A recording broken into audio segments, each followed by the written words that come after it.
Oliver, you've written today about the Greek banks and their need for capitalization.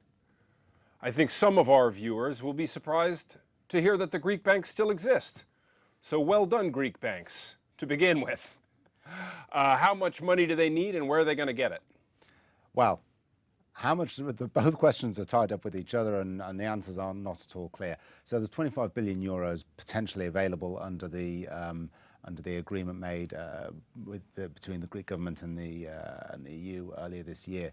So that could be available to recapitalise. That's European money, the Troika, broadly speaking. That's institutional money that Right. could go into it. Now, the question is, how much do the Greek banks really need? 12 months ago, the banks were given a clean bill of health by the last stress tests. So what we need to decide now, what the institutions need to decide now, is how much damage has been done this year. In the intervening 12 In the months. intervening 12 months. Well, it's been a pretty bad 12 months, hasn't it? It's been pretty awful. The banks have been closed for long periods. There have been capital controls.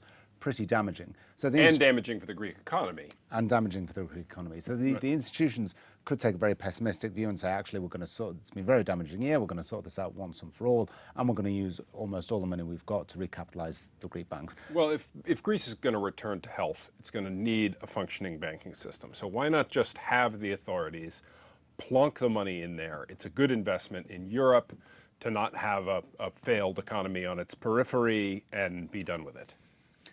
Yeah, there's a lot of sound reasons for doing that. The danger is that the Greek banking system would then be government controlled entirely.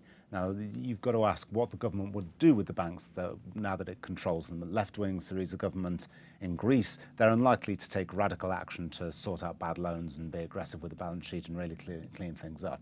Right. I would be dubious that the banking system So would get you much reform. you want a certain degree, at the very least, of private participation. Yeah. So the private sector would argue, actually, no, we put money in last year to recapitalise the Greek banks. We don't need a vast amount more now. And if you put in this huge recapitalisation, you'll wipe out a lot of the people who put money in last year. That would make it far more difficult for Greek banks in the future to access the capital markets. Okay, so we have a dilemma.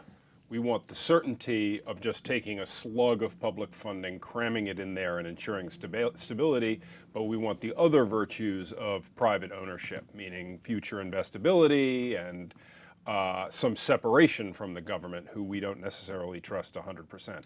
Which way is Lex falling on this difficult issue? On this difficult issue, I think the important thing is not to be extreme. Some of the investors say it's absolutely fine, we hardly need anything. Some of the institutions might argue we should put a whole load in. I think somewhere in the middle is probably right, but still they need to err on the side of caution. What you don't want is a very thin recapitalisation programme this year, only for the economy to hit trouble and need to do another recapitalisation next year. Then all credibility goes out the window, or at least that credibility that still remains.